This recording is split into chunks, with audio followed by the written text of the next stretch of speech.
ओम श्री गुरुवे नमः। ओम श्री गुरुवे नमः। ओम श्री गुरुवे नमः। आदरणीय मित्रों, आज की इस चर्चा में मैं आपका स्वागत करता हूं। जैसा कि आप जानते हैं, स्वर विज्ञान पर पीछे भी हम हमारे दूसरे चैनल अवेकनिंग इनर सेल्फ में विस्तार से चर्चा करके आए। उस चैनल पर हमें स्वर विज्ञान से संबंधित सीरीज नहीं चलानी थी, बस यूं ही हमने एक दो चर्चा करनी थी।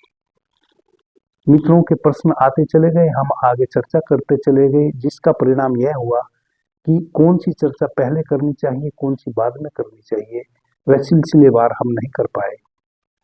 जो बात हमें पहले कहनी थी वह हम पीछे कहे, और जो पीछे कहनी थी वह हम पहले कहे। इस कारण से मित्र उसका लाभ अच्छे से ले नहीं पाए और बहुत से प्रश्न खड़े होते चले गए। हमने निर्णय लिया कि हम बाबा जी कहो चैनल पर स्वर विज्ञान को विस्तार से कहेंगे। जो YouTube पर किसी के द्वारा भी जो बातें नहीं बताई जा रही हैं, हम उन बातों को भी सिलसिलेवार सभी मित्रों के समक्ष लेकर आएंगे। आदरणीय मित्रों, स्वर विज्ञान सीरीज की आज ये हमारी छठी चर्चा है इस चैनल पर। अभी तक जो हमारी 4-5 चर्चाएं हुई हैं वह वीडियो के रूप में इस चैनल पर उपलब्ध है। बाबा जी कहो चैनल का नाम भी हमने इस कारण से ही रखा, बाबा जी कहो, यानी कि चुप मत बैठो, कह दो जो जानते हो। तो हम इस चैनल पर संकल्पबद्ध होकर बैठे हैं, जो भी हम जानते हैं, जो भी हमारा अनुभव है, उसको मैं आपके समक्ष लेके आऊंगा। आदरणीय मित्रों, कल की जो हमारी चर्चा थी उसमें हमने बताया कैसे हमारे शरीर में 10 प्राण वायु कार्य करती है, जिसमें 5 प्राण वायु मुख्य है और 5 प्राण वायु है वह उप प्राण वायु है। तो जो 5 प्राण वायु है वह कौन सी है? वह है प्राण वायु, अपान वायु, समान वायु, वयान वायु। कल 5 उप प्राण वायु पे चर्चा की और 5 मुख्य प्राण वायु पे चर्चा की। आदरणीय मित्रों, कल की चर्चा यदि आपने नहीं सुनी तो आज जो हम चर्चा करने जा रहे हैं वह आपको समझ नहीं आएगी। स्वर विज्ञान बहुत सूक्ष्म है, बहुत जटिल है, और मित्रों के प्रश्न आते रहते हैं कि गुरुजी यह भी बताओ, वह भी बताओ।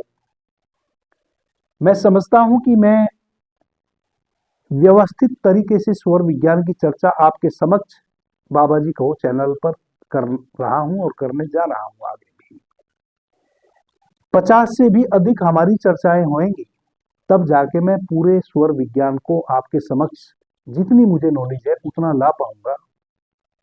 और यह मैं ऐसा समझता हूं कि मैं 2 से 5% ही ला पाऊंगा, स्वर विज्ञान तो और अधिक सूक्ष्म है।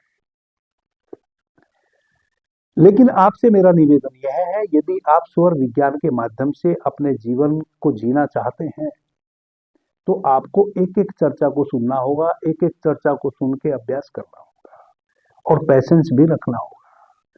क्योंकि स्वर विज्ञान से संबंधित सच में यदि मैं वह हीरे आपके समक्ष लाऊं जो भगवान शिव ने मां पार्वती को कहे हैं सूक्ष्मता में, तो 40, 45, 50 मिनट से कम का हमारा कोई चर्चा नहीं होगी। इसके लिए भी आपको धैर्य बना के रखना है। दूसरी बात, मेरी जो शैली है, मैं कोई प्रोफेशनल व्यक्ति नहीं, तो मेरी जो शैली है, मैं कोई यूट्यूबर भी नहीं कि बस कोई चीज मैंने पढ़ ली है और उसको खटाखट बोलना है। आपको समझ आ सके और मेरी जो भाषा है, मेरी जो शैली है, उसी में मैं आपको समझा पाऊंगा और आपको समझ भी आ सके, वैसे तरीके से हम बात करेंगे। समय की ना आपके पास कोई कमी होनी चाहिए, ना मेरे पास कोई कमी है। जब तक श्वासें चल रही हैं पर्याप्त समय है आपके पास भी और मेरे पास भी।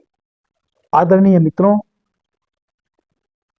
आज हम चर्चा करेंगे कैसे हमारे शरीर में 72,000 नाड़ियां वर्क करती हैं उनके 72,000 नाड़ियों में जो मुख्य नाड़ियां हैं वह कौन सी हैं और उनके क्या कार्य हैं, और उन 72,000 नाड़ियों में वह विद्युत शक्ति कैसे कार्य करती है, कैसे प्रवाहित होती है, और कैसे हमारे शरीर में वह विद्युत शक्ति, वह जो नेगेटिव पॉजिटिव दो पोल है जो हमारे शरीर के भी हैं, जो ऋणात्मक और धनात्मक ऊर्जा है, वह कैसे हमारे शरीर में निर्मित होती है और कैसे कार्य करती है। और इस बात को आप तब तक नहीं समझ पाएंगे सूक्ष्मता से जब तक आप कल वाली चर्चा को विस्तार से ना सुनेंगे।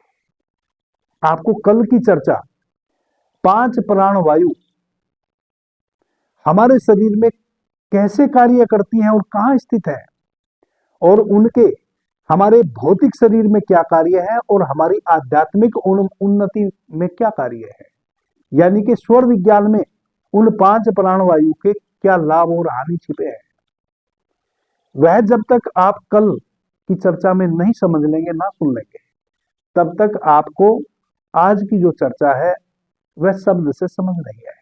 मैं तो अपनी तरफ से पूरा प्रयास करूंगा, लेकिन आप ही नहीं समझ पाएंगे। आदरणीय मित्रों, हमारा जो यह शरीर है, इसमें हट प्रदीपिका जो हमारा शास्त्र है, उसके अनुसार 72,000 नाड़ियां हमारे पूरे शरीर में, जैसे एक पेड़ की जड़ फैली होती है मिट्टी में, वैसे अंकुर की तरह फैली हुई है। उन 72,000 नाड़ियों में 24 नाड़ियां बहुत महत्वपूर्ण है, जिसमें 10 नाड़ियां हमारी नाभि से नीचे की ओर अंकुर की तरह फैली हैं, 10 नाड़ियां हमारी नाभि से ऊपर की ओर अंकुर की तरह फैली हैं, 2 नाड़ियां हमारी दाहिनी कुक्षी में अंकुर की तरह फैली हैं, और 2 नाड़ियां हमारी बाएं कुक्षी में अंकुर की तरह फैली हैं। जो 24 यह महत्वपूर्ण नाड़ियां हैं, इनमें भी 10 अति महत्वपूर्ण नाड़ियां हैं, और उन 10 में भी 3 सर्वाधिक महत्वपूर्ण नाड़ियां हैं। तो हमें इन 24 नाड़ियों के विषय में जानना है, और जो 3 अति महत्वपूर्ण नाड़ियां हैं उनके विषय में जानना है, और वह जो 72,000 नाड़ियां हमारे भीतर है, उसमें इन नाड़ियों के माध्यम से कैसे प्राण प्रवाहित होता है उसको हमें जानना है। क्यों जानना है? क्योंकि हमारे शरीर में जो 72,000 नाड़ियों का जाल फैला हुआ है पूरे शरीर में, हमारे पंजे से लेके और हमारी शिखा तक, वह जो हम कहते हैं कि रोए रोए में हमारे प्राण बसता है, कण कण में, वह 72,000 नाड़ियां ही हैं, जिनको आज का आधुनिक विज्ञान कहता है स्नायु तंत्र, तंत्रिका तंत्र, स्नायु मंडल। उन्हीं 72,000 नाड़ियों का सारा चमत्कार है आपके स्वर विज्ञान नामक इस पद्धति में। भगवान शिव मां पार्वती से कहते हैं कि हे देवी, हे सुमुखी, यह जो प्राण है, यह जो श्वास है, जो हम प्रतिपल भीतर ले रहे हैं, आपके जो स्वर है, यह आपका सबसे अधिक परम मित्र है। आपके स्वर से बढ़ के, आपकी श्वास से बढ़ के आपका इस पूरे जगत में दूसरा और कोई मित्र नहीं है। दूसरी बात, भगवान शिव मां पार्वती से कहते हैं कि आपके स्वर से बढ़ के, आपकी श्वास से बढ़ के कोई धन नहीं है। जितने भी धन है इस जगत में, वह सब आपकी इस श्वास से कमतर है। और तीसरी बात भगवान शिव कहते हैं मां पार्वती से कि आपके जो स्वर है, आपकी जो श्वास है, इससे बढ़ के गुड रहस्य आपके जीवन में और कोई दूसरा नहीं है। अब ये 3 बात भगवान शिव क्यों कहते हैं मां पार्वती से? इसलिए कहते हैं आदरणीय मित्रों, हमारे जीवन में जो भी सांसारिक तल पे घटता है, भौतिक जो हमारा शरीर है और भौतिक जो हमारा जीवन है, यह जो हमारा सांसारिक जीवन है, जो बाह्य तल पे हमारे साथ 24 आवर्स घटनाएं घटती हैं, इन घटनाओं के पीछे जो भी अच्छे बुरे परिणाम आपके जीवन में घटते हैं, वह आपके स्वर के कारण ही घटते हैं। तो भगवान शिव कहते हैं कि हे देवी, यदि आप अपने स्वर का, अपनी श्वासों का सम्यक ज्ञान, अपने स्वर के प्रति सम्यक आपको ज्ञान हो, तो आप अपने जीवन में, जो आपका सांसारिक जीवन है, किसी भी प्रकार का दुर्भिक्ष घटने नहीं देंगे। इस कारण से यह आपका परम मित्र है। क्योंकि यदि अपनी श्वासों के विज्ञान को आप समझ गए, तो आपके जीवन में कोई भी घटना वैसी नहीं घट सकती जो आप ना चाहते हो। जो हमारे जीवन में एक्सीडेंटल घटनाएं घटती रहती हैं, अनचाही घटनाएं, हम नहीं चाहते थे कि ऐसा हमारे साथ हो, लेकिन हो रहा है, निरंतर हो रहा है। तो भगवान शिव कहते हैं कि जिसने अपने स्वर को, हे देवी, जिसने अपने स्वर के, अपने श्वास के सम्यक ज्ञान को जो व्यक्ति उपलब्ध हो गया, इसका मतलब जिसने अपनी श्वासों के रिदम को जान लिया, जिसने अपनी श्वासों की शक्ति को जान लिया, कब किस अनुरूप हम श्वास ले तो हम कौन सा काम करें या ना करें, उसके जीवन में किसी भी प्रकार का दुर्भिक्ष नहीं घट सकता। यानी कि कोई भी एक्सीडेंटल घटना नहीं घट सकती जो वह ना चाहता हो कि घटे। दूसरी बात, जब आपके जीवन में आपकी इच्छा के विपरीत कोई घटना नहीं घट सकती, इसका मतलब यह हुआ कि आपकी इच्छा के अनुसार ही कोई घटना घटेगी। तो कौन व्यक्ति इस दुनिया में, इस जगत में ऐसा है जो अपने साथ कुछ भी बुरा होते हुए देखना चाहता हो, सुनना चाहता हो, या बुरे को इनवाइट करना चाहता हो?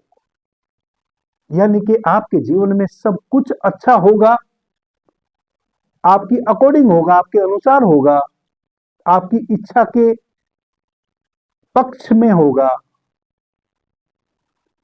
तो भगवान बुद्ध कहते हैं कि यह सबसे बड़ा धन है और सबसे बड़ा गोपनीय रहस्य है। यह क्यों कहते हैं? इसलिए कि आपको अभी तक पता ही नहीं है कि आपकी श्वास किस प्रकार से आप लेने, और आपकी श्वासों के साथ और कौन कौन चीजें आपके भीतर आ रही है, उनको यदि आप जान लें, और कौन आपकी श्वास, जैसे आप जब श्वास लेते हैं तो 5 तत्व भी आपकी श्वासों में भीतर प्रवेश करते हैं। उन तत्वों का क्या महत्व है, उनकी कैसे परीक्षण करें, और कब किस तत्व का हमारे भीतर निग्रह अधिक हो तो हम क्या लाभ बाहर अपने सांसारिक जीवन में कमा सकते हैं, यह रहस्य है। तो भगवान शिव कहते हैं कि यह इतना रहस्यमय लोक है, यह इतना गुड्ड है कि जितना आप इसमें गहरे गोते लगाएंगे, उतना ही आप खजाने निकाल के लेते आएंगे। और वहां और कितने बड़े और चमकीले हीरे उस खदान में है, स्वर विज्ञान रूपी। यह रहस्य है, यह किसी को भी नहीं पता है। बस एक बार आप उस खान में उतरना जान जाए, उतरते जाए उतरते जाए। हमारे शरीर में 72,000 नाड़ियां हैं, जो 24 मुख्य नाड़ियां हैं।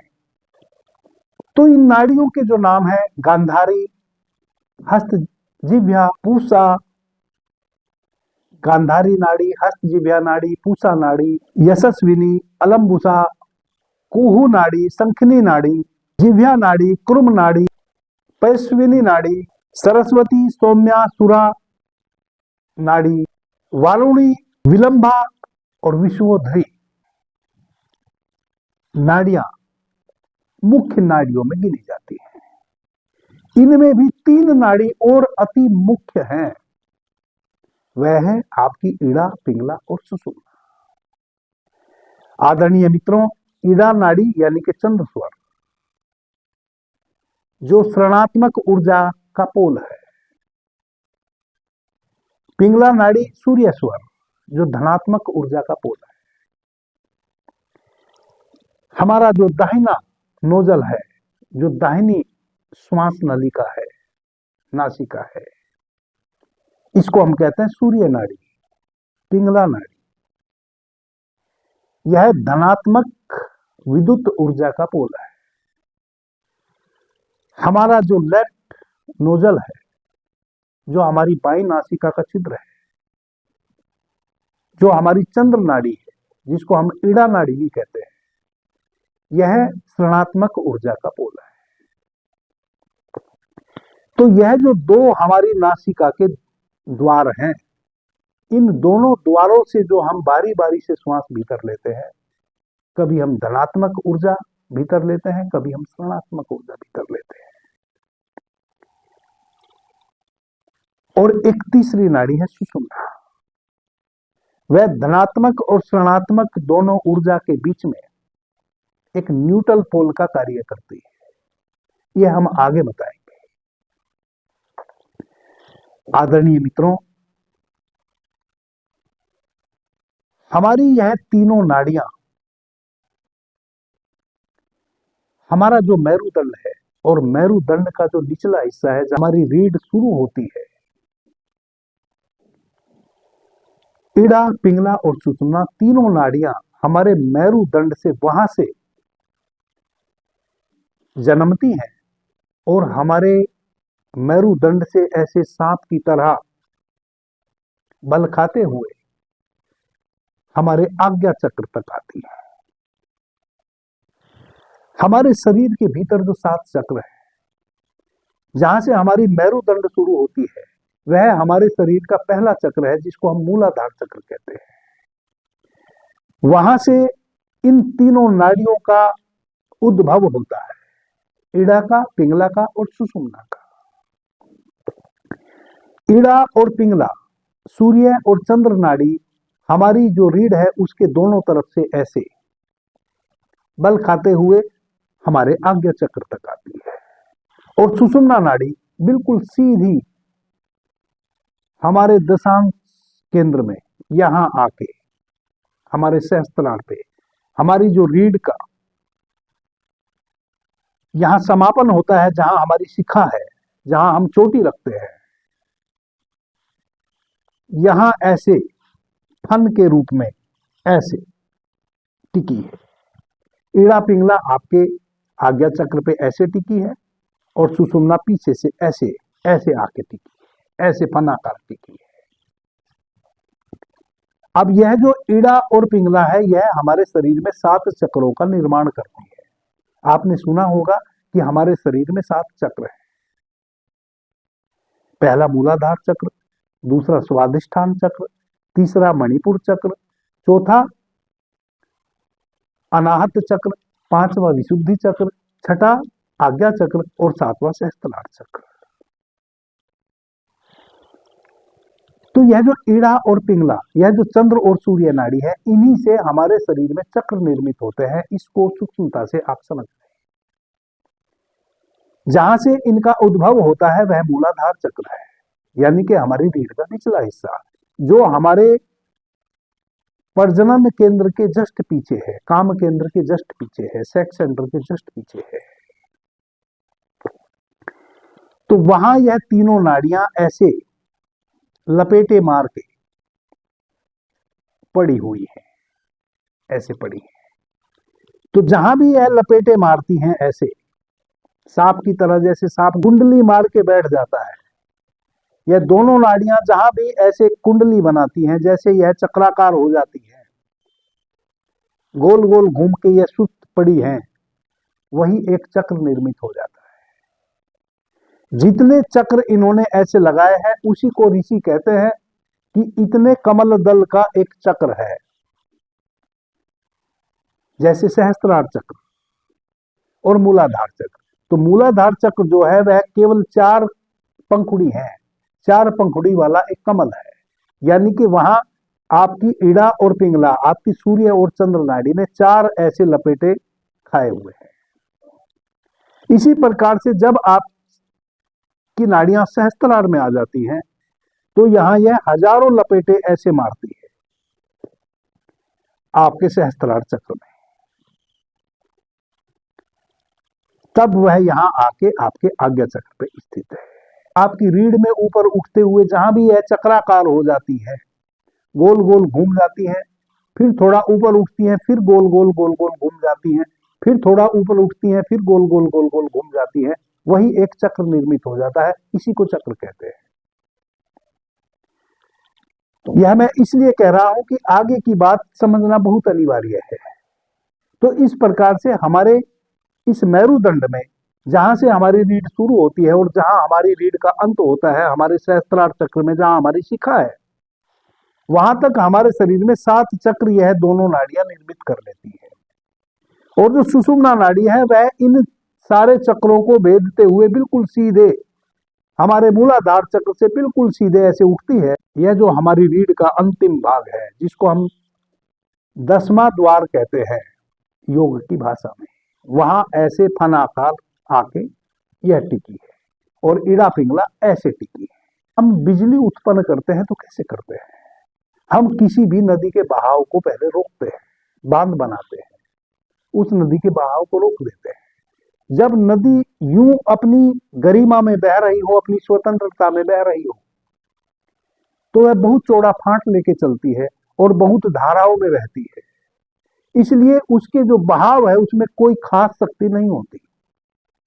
लेकिन उसी नदी के जल को जब बांध बना के रोक दिया जाता है और जब पानी भीतर पीछे रुकने लगता है, तब उस बांध से एक बहुत ही संकीर्ण रास्ते से पानी को प्रवाहित किया जाता है।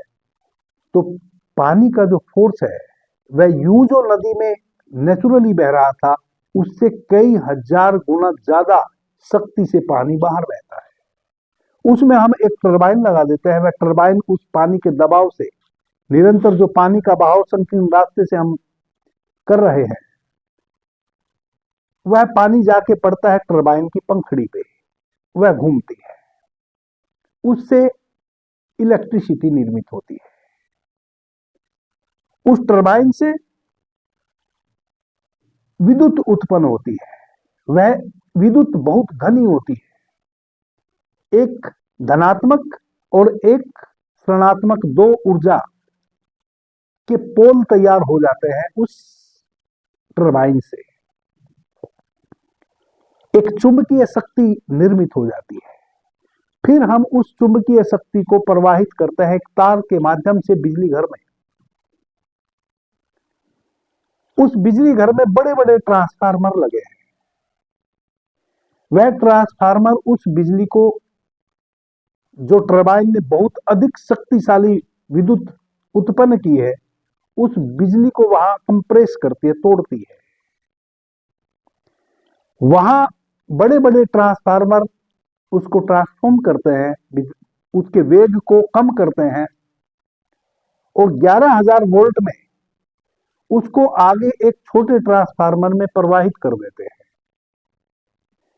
फिर वह छोटा ट्रांसफार्मर जिसमें 11,000 वोल्ट में विद्युत पीछे से आई है, उसको 440 वोल्ट में तोड़ता है, कंप्रेस करता है। वह 440 वोल्ट हमारे घर में अन्य अन्य उपकरण चलाने के कार्य में हम उपयोग में लाते हैं। इस प्रकार से विद्युत निर्मित होती है और विद्युत को हम ट्रांसफार्मर के माध्यम से उसकी शक्ति को, उसके प्रवाह को संतुलित बनाते हुए अपने घर तक लेके आते हैं, अपने इन छोटे छोटे उपकरणों में लेके आते हैं। एक बात। दूसरी बात, जब हम विद्युत के दो पोल को अपने घर में लेके आते हैं, धनात्मक और ऋणात्मक, जो भी हमारे घरों में विद्युत के द्वारा संचालित उपकरण है, वह इन दोनों पोल से ही चलते हैं। एक पोल से वह कभी नहीं चलेंगे। दोनों पोल चाहिए, धनात्मक और ऋणात्मक, तभी हमारा एक छोटा सा बल्ब भी जल पाता है। और तीसरी भी एक पोल होता है जिसको हम अर्थिंग कहते हैं। वह यदि धनात्मक और ऋणात्मक ऊर्जा संयमित ना हो, किसी कारण से किसी उपकरण में उसका प्रवाह अधिक हो रहा हो, तो अर्थिंग के माध्यम से वह ऊर्जा वापस आ जाती है और वह उपकरण सही प्रकार से संचालित होता रहता है। आदरणीय मित्रों, इसी प्रकार से हम जो श्वास भीतर लेते हैं, हमारे भीतर भी उन श्वासों से इलेक्ट्रिसिटी उत्पन्न होती है। हमारा सूर्य स्वर से जब हम श्वास लेते हैं तो हम धनात्मक ऊर्जा को भीतर भर रहे होते हैं। चंद्र स्वर से जब हम श्वास लेते हैं तो हम ऋणात्मक ऊर्जा को भीतर भर रहे होते हैं। और जब हमारी सुषुम्ना नाड़ी चल रही होती है तब हमारी सुषुम्ना नाड़ी इन दोनों धनात्मक और ऋणात्मक पोल को व्यवस्थित करती है। वह एक न्यूट्रल पोल है। अब यह इलेक्ट्रिसिटी हमारे भीतर उत्पन्न कैसे होती है? विद्युत को तो आपने देखा कैसे उत्पन्न होती है, आप सभी जानते हैं, मेरे बताने की कोई बात नहीं थी। लेकिन चूंकि मुझे अपनी हमारी श्वासों में कैसे इलेक्ट्रिसिटी उत्पन्न होती है और चक्रों का उसमें क्या उपयोग है, इस कारण से आपको बताना पड़ा। हालांकि आप मेरे से अधिक जानते होंगे कि कैसे इलेक्ट्रिसिटी बाहर उत्पन्न की जाती है। आदरणीय मित्रों, यह जो हमारी श्वास है, यह जो हमारी नासिका है, यह एक जीता जागता बहुत बड़ा पिरामिड है। हमारी नासिका में कोई आधा इंच भीतर ये यहां इतने सूक्ष्म तंतु हैं जिसको हम सेंसर कह सकते हैं, और इतने घने हैं। हमारे पूरे शरीर में जितने सूक्ष्म तंतु नहीं है उतने उनसे कई 10,000 गुना अधिक सूक्ष्म तंतु आपकी केवल नासिका में है। यह नासिका हमारी बहुत महत्वपूर्ण है। एक दिन मैं केवल उस पिरामिड पे ही पूरी की पूरी चर्चा रखने वाला हूं। अब जो बाहर की विद्युत है और जो भीतर विद्युत है, यह भीतर की विद्युत निर्मित कैसे होती है और थोड़ा सा डिफरेंसेज है बाहर की विद्युत में और भीतर की विद्युत में। जैसा कि मैंने कहा कि हम एक छोटा सा बल्ब भी यदि जलाएंगे अपने घर में तो हमें नेगेटिव और पॉजिटिव दोनों पोल चाहिए, तब वह जल पाएगा। किसी एक पोल से बल्ब नहीं जलेगा। एक पोल में कोई शक्ति नहीं होती। आपको नेगेटिव, आपको धनात्मक और ऋणात्मक दोनों पोल की अनिवार्यता होती है, छोटे से छोटे उपकरण को चलाने के लिए भी। लेकिन हमारे शरीर में वह हिस्सा नहीं है। हम एक बार में एक ही पोल हमारे शरीर में सक्रिय रहता है। कभी तो हम सूर्य स्वर से श्वास लेते हैं, कभी तो हम चंद्र स्वर से श्वास भीतर लेते हैं। जब हम दोनों पोल से श्वास भीतर लेते हैं उस अवस्था को हम कहते हैं हमारी सुषुम्ना का चलना। वरना तो हम एक ही पोल से, हमारा एक ही पोल एक बार में सक्रिय रहता है, एक बार में धनात्मक, एक बार में ऋणात्मक। लेकिन बाहर की जो विद्युत है उसके साथ वैसा नहीं है, उसमें दोनों पोल की अनिवार्यता है। आदरणीय मित्रों, मैंने जो नासिका की बात की, वह जो नासिका के भीतर सूक्ष्म तंतु हैं, जब हम श्वास लेते हैं भीतर, यदि हम चंद्र स्वर से श्वास को भीतर लिए तो जैसे ही श्वास हमारे उन तंतुओं को टच करेगी, तैसे ही उस श्वास में जो प्राण तत्व आ रहा है बाहर से, वह विद्युत के रूप में परिवर्तित हो जाएगा। वह प्रकाश तरंग के रूप में परिवर्तित हो जाएगा और उसकी खबर हमारा जो यह सूक्ष्म तंतु है नासिका के, यह तुरंत आपके दाहिने मस्तिष्क को प्रदान करेंगे। जैसे ही आपके चंद्र स्वर से श्वास भीतर आनी शुरू होगी, तैसे ही आपका पहला ट्रांसफार्मर जो आपका मस्तिष्क है, और मस्तिष्क का वह आधा हिस्सा जो आपका दाहिना, जो आपका राइट जो गोलार्ध है मस्तिष्क का, वह सक्रिय हो जाएगा और विद्युत, यहां से विद्युत तरंग उत्पन्न होनी शुरू होगी। आपकी नासिका के भीतर जो सूक्ष्म केंद्र है, उनको जैसे ही बाहर से श्वास टच करेगी, जैसे ही पानी का प्रवाह उस टरबाइन पे पड़ेगा जो हम बांध बनाते हैं और इलेक्ट्रिसिटी उत्पन्न हो गई, वैसे ही आपकी श्वास का प्रवाह आपके सूक्ष्म तंतु पे जैसे ही टच करेगा, तैसे ही वहां से इलेक्ट्रिसिटी उत्पन्न होनी शुरू हो जाएगी और वह इलेक्ट्रिसिटी फिर आपके भीतर आपकी नाभि के पास तक गति करेगी। उस श्वास से जो इलेक्ट्रिसिटी उत्पन्न हुई, उस इलेक्ट्रिसिटी को आत्मसात कर ली आपकी समान वायु, जो मैंने कल चर्चा की। इसलिए कहता हूं कि कल की चर्चा सुनना बहुत अनिवार्य है और उससे पहली जो परसों की चर्चा है वह भी सुननी बहुत अनिवार्य है। तभी हमें स्वर विज्ञान की इन अद्भुत सूक्ष्म चीजों का पता चलेगा। कल की चर्चा से पहले की जो चर्चा है, जिसमें मैंने बताया हमारा जो यह है अन्नमय शरीर है, अन्नमय कोश है, उसके बाद प्राणमय कोश है, उसके बाद मनोमय कोश है, उसके बाद विज्ञानमय कोश है, उसके बाद आनंदमय कोश है। उसको समझना भी बहुत अनिवार्य है। कल जो हमने चर्चा की 5 मुख्य प्राणवाहिनी नाड़ियों की, प्राणवायु की, वह भी आपको समझना अनिवार्य है। तो जो 5 आपकी प्राणवायु है, उसमें एक प्राणवायु है समान प्राणवायु। आपकी जो समान प्राणवायु है, उसने उस विद्युत को अपने में ऑब्जर्व कर लिया और आपकी श्वास के साथ जो ऑक्सीजन आई, उसको आपके लंग्स ने, आपके फेफड़े ने ऑब्जर्व कर लिया, उसको उसने ब्लड में डोनेट कर दिया। अब आपकी श्वास तो आपके फेफड़े से ही वापस लौट गई। 2 चीज महत्वपूर्ण श्वास अपने साथ लेके आई थी। एक प्राण तत्व लेके आई थी, जो कि आपकी नासिका के भीतर घर्षण से अब शक्ति में, विद्युत में परिवर्तित हो गया है और उसको आपकी समान वायु अपने में शोषित कर ली है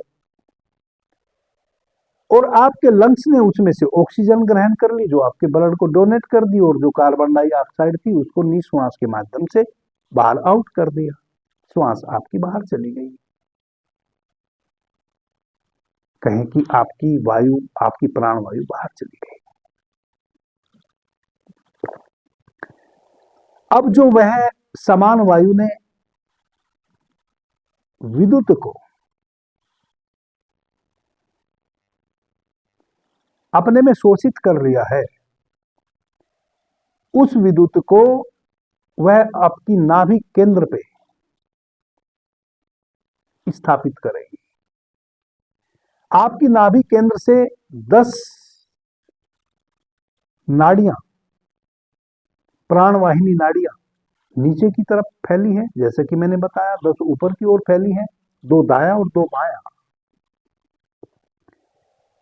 अब आपकी नाभि चक्र पे वह विद्युत आई और नाभि चक्र से वह विद्युत आपके पूरे शरीर में इन 24 मुख्य नाड़ियों के माध्यम से 72,000 नाड़ियों में प्रवाहित हो गई। यह हो गया आपका भौतिक कार्य है। अब यदि चंद्र स्वर से श्वास ले रहे थे तो ऋणात्मक ऊर्जा आपके पूरे शरीर में प्रवाहित हो गई। यदि सूर्य स्वर से श्वास ले रहे थे तो धनात्मक ऊर्जा आपके शरीर में प्रवाहित हो गई। अब आपके जो यह चक्र है,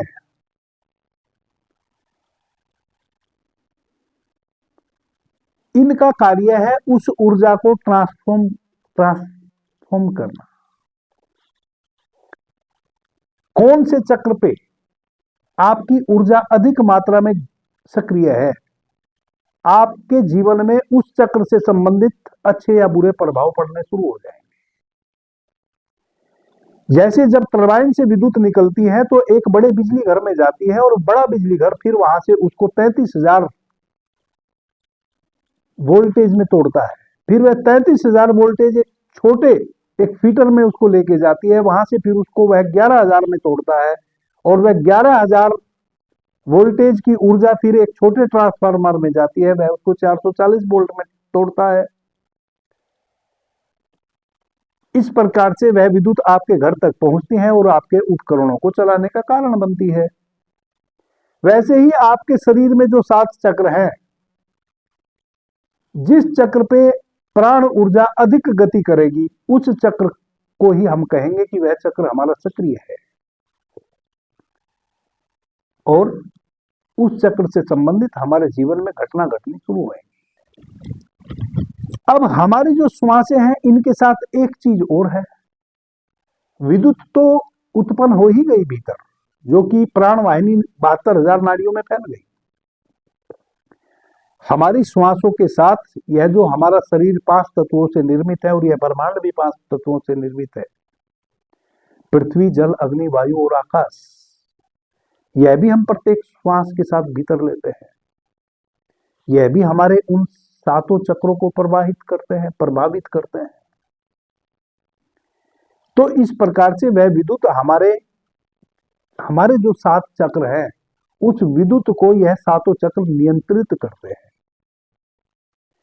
तो जो हमारे भौतिक क्रियाकलाप हैं, जो दैनिक हमारे जीवन में जरूरत की चीजें हैं, उन चीजों को हम प्रभावित कैसे कर पाते हैं अपनी श्वासों से। जब हमारा चंद्र स्वर से हम श्वास भीतर ले रहे होते हैं, तो ऋणात्मक ऊर्जा अधिक हमारे भीतर उत्पन्न होती है, और उस समय हमारा दाहिना जो मस्तिष्क का गोलार्ध है, वह सक्रिय होता है, और हमारा जो चंद्र स्वर है, जो ऋणात्मक ऊर्जा उत्पन्न हुई, वह हमारे भीतर शांति स्थापित करती है। आदरणीय मित्रों, इस पूरे जगत में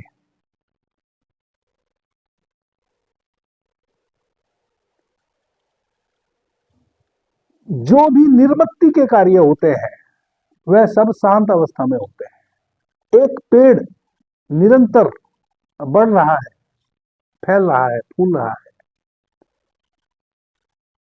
प्रतिदिन उसकी शाखाएं फैल रही हैं, नई नई शाखाएं निकल रही हैं, नए नए फूल आ रहे हैं, नए नए फल आ रहे हैं। यह हमें इन आंखों से प्रतिपल दिख रहा होता है। सुबह में जब हम जगते हैं, तो हमारे गमले के पौधे पे हमें फूल आया हुआ मिलता है, या कली आई हुई मिलती है। कल नहीं थी, आज है। लेकिन वह जो पौधा है, उसकी जो जड़ है मिट्टी में, शांत अवस्था में बिल्कुल, उसमें किस प्रकार से गति हो रही है, वह हमें नहीं पता चलता। तो जो ऋणात्मक ऊर्जा है, जब हमारा चंद्र स्वर बह रहा होता है, चंद्र स्वर नई नई चीजों को, जब भी कोई सृजनात्मक चीज, यानी कि किसी भी चीज का सर्जन होगा, तो वह सबसे पहले हमारे विचार के तल पे होता है, हमारे मन के तल पे होता है। और मन जो है हमारा, वह हमारे मस्तिष्क के दाहिने गोलार्ध से, जो राइट हिस्सा है, राइट गोलार्ध है हमारे मस्तिष्क का, उससे रिलेटेड है। और हमारे मस्तिष्क का दाहिना हिस्सा तभी सक्रिय होता है जब हम चंद्र स्वर से श्वास ले रहे होते हैं, जब हम ऋणात्मक ऊर्जा से भरते हैं। अब यह जो ऋणात्मक ऊर्जा है, यह सर्जन का कार्य करती है हमारे भीतर, हमारे बाहर। यानी कि हम मन के तल पे इतने स्ट्रांग हो जाते हैं कि जो भी हम अपने मन में विचार कर सकते हैं नए नए, स्थायी रूप से, वह सब हम इस अवस्था में कर सकते हैं जब हमारा चंद्र स्वर बह रहा हो। चूंकि यह ऋणात्मक ऊर्जा है, इसका जो तासीर है वह सौम्य है, शीतल है। आपने देखा होगा, कभी भी गुस्से में विनाश होता है? कभी आज तक देखा किसी ने बहुत अधिक क्रोध किया हो और कुछ नुकसान ना किया हो? यदि बाहर के तल पे नहीं भी कुछ किया, तो उस क्रोध को करने के पीछे उसकी शक्ति का स्वयं का तो हाथ हो ही गया। जब भी आप क्रोध करेंगे आपको हानि होगी। हानि नहीं होने का कोई कारण ही नहीं है। यदि आपने कुछ तोड़ फोड़ बाहर के तल पे नहीं की तो आपके भीतर तो हो ही गई। आपकी अपनी एनर्जी का तो लॉस हो ही गया। और एक और गहरा में लॉस हो जाता है जब आप क्रोधित होते हैं और क्रोध से जब मुक्त होते हैं 24 घंटे के पश्चात, 5 घंटे के पश्चात, जब भी आप उस क्रोध से मुक्त होंगे और अकेले कभी आप शांत अवस्था में होंगे, आपको स्वयं से ही घृणा हो जाएगी कुछ सेकंड के लिए, कुछ दिनों के लिए, कि मैं भी कैसा व्यक्ति हूं, इतना क्रोध करने की क्या आवश्यकता थी, बताओ मैंने कितना नुकसान कर दिया। वह एक नया पाप आप अपने माथे पे ले लेते हैं जब आप क्रोध से मुक्त होते हैं तब। तो शीतलता में कभी भी आप नुकसान नहीं कर सकते। क्रोध में नुकसान होगा, प्रेम में कभी नुकसान नहीं होता। प्रेम हमेशा बढ़ाता है चीजों को। जब भी आप सौम्यता से किसी कार्य को करते हैं, सहज रूप से करते हैं, तब आप उस कार्य को पूरी प्रज्ञा से करते हैं। और जब आप किसी भी कार्य में अपनी प्रज्ञा को लगा देते हैं, अपनी पूरी त्वरा को लगा देते हैं, पूरी अवेयरनेस के साथ किसी कार्य को करते हैं, तो सर्जन होता है, नए का सर्जन होता है, निर्माण होता है, टूटता फूटता कुछ नहीं। तो चंद्र स्वर जो है वह आपके भीतर नए के निर्माण के लिए बहुत महत्वपूर्ण रोल अदा करता है। और फिर जब आपका सूर्य स्वर चलता है तो जो आपने चंद्र स्वर की स्थिति में मानसिक रूप से जो आप स्ट्रांग हो गए थे, आप नई सृजनात्मक चीजों को जन्म दिया है विचार के रूप में, अब उसको पूरा करने के लिए शक्ति भी चाहिए। तो उस शक्ति के लिए फिर आपका सूर्य स्वर चलेगा। सूर्य स्वर चलेगा, धनात्मक ऊर्जा आपके भीतर प्रगटित होगी और आपके मस्तिष्क का बायां गोलार्ध, लेफ्ट गोलार्ध सक्रिय होगा। जब आपके मस्तिष्क का बायां गोलार्ध सक्रिय होता है तब आप प्राण के तल पे बहुत शक्तिशाली हो जाते हैं। तब प्राण शक्ति आपके भीतर बहुत अधिक बढ़ जाती है। तो जो मन ने सोचा था, जो एक इनोवेटिव विचार आपके भीतर प्रगटित हुआ था चंद्र स्वर में, अब सूर्य स्वर ने आपको शक्ति दी। अब आप चूंकि शुरू कर चुके उस कार्य को चंद्र स्वर में, अब वह पूरा हो जाएगा। आदरणीय मित्रों, इस प्रकार से आपका सूर्य और चंद्र स्वर निरंतर 60 से 80 मिनट एक स्वर आपका बहता है, 60 से 80 मिनट एक स्वर आपका बहता है, आपके जीवन में समतुल्यता बनाते हैं।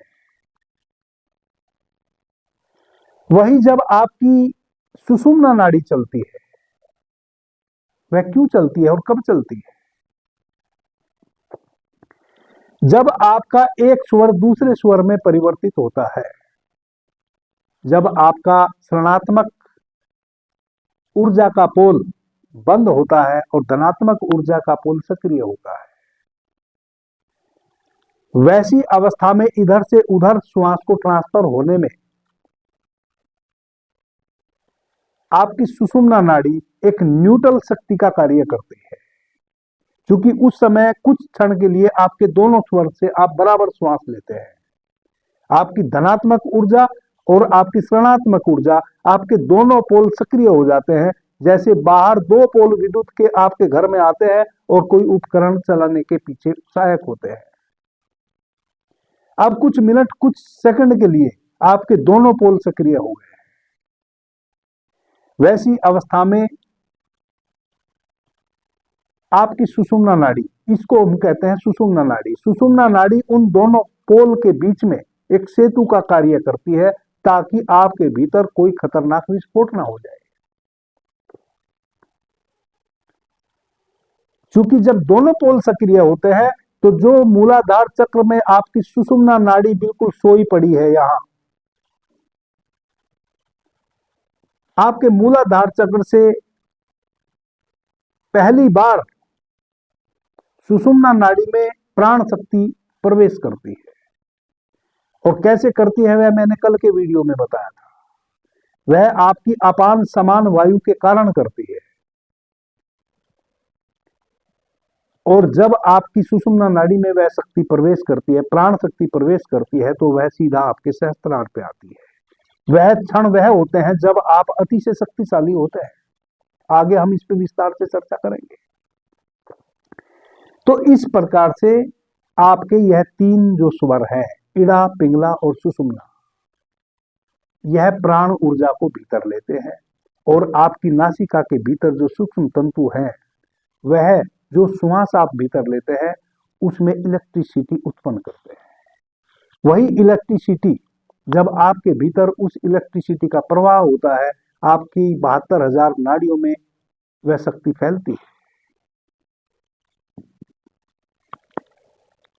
जब आपकी 72,000 नाड़ियों में उस शक्ति का प्रवाह कम या अधिक होता है, तब आपके जीवन में अच्छे या बुरे घटनाएं घटती हैं। अब यदि आपका चंद्र स्वर जो कि नेचुरली 60 से 80 मिनट आपका चंद्र स्वर चलना चाहिए सुबह सूर्योदय से, और 60 से 80 मिनट आपका सूर्य स्वर चलना चाहिए सुबह सूर्योदय से, बारी बारी से परिवर्तित होते रहने चाहिए। यदि इनके इस बहाव में कोई कमी आ जाती है, उसी से फिर आपके जीवन में अच्छी बुरी घटनाएं घटती हैं। अब आगे हम विस्तार से कल से इन तीनों नाड़ियों के अलग अलग लाभ और हानि समझेंगे, इड़ा के, पिंगला के और सुषुम्ना के, और कैसे हम उस विद्युत के प्रवाह को अपने भीतर सम बनाए रखें, ऋणात्मक ऊर्जा के प्रवाह को भी और धनात्मक ऊर्जा के प्रवाह को भी, इस पर हम चर्चा करेंगे। अभी के लिए इतना ही। आपने मुझे ध्यान से, प्रेम से सुना, उससे मैं बहुत अनुग्रहित हूं। सभी मित्रों को मेरा प्रणाम, धन्यवाद। हर हर महादेव।